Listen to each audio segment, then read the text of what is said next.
YS Rajasekhara Reddy అలాంటి నాయకుడు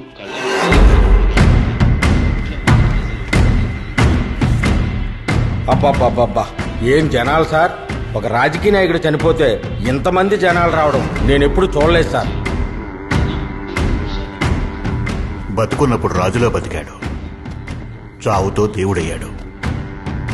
sir, YSR గారు అబ్బాయి జగనే సీఎం అవుతాడని అందరూ అనుకుంటున్నారు సార్.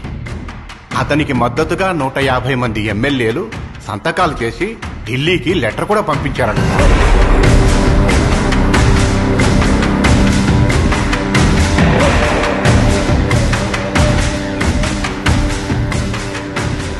తండ్రి పోయాడనుకుంటే కొడుకొచ్చాడు.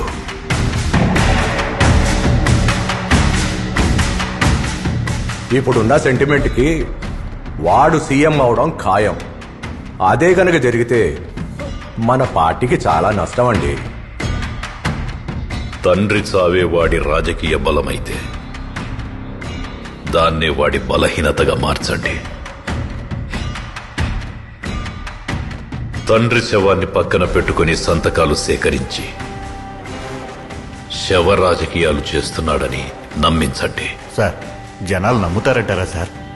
ఒక అబద్ధాన్ని వార్త చేసి ఆ వార్తని 100 సార్లు చెప్పిందే చెప్పి ఇది నిజమని నమ్మించడానికి మన టీవీ ఛానళ్లు, న్యూస్ పేపర్స్ కూడా ఉన్నాయి కదా. ఇలాంటి టైంలో బురద చల్లడం అవసరమా సార్? బురద చల్లడమే మన పనయ్యా. అది తుడుచుకుంటాడో కడుక్కుంటాడో వాడి పని.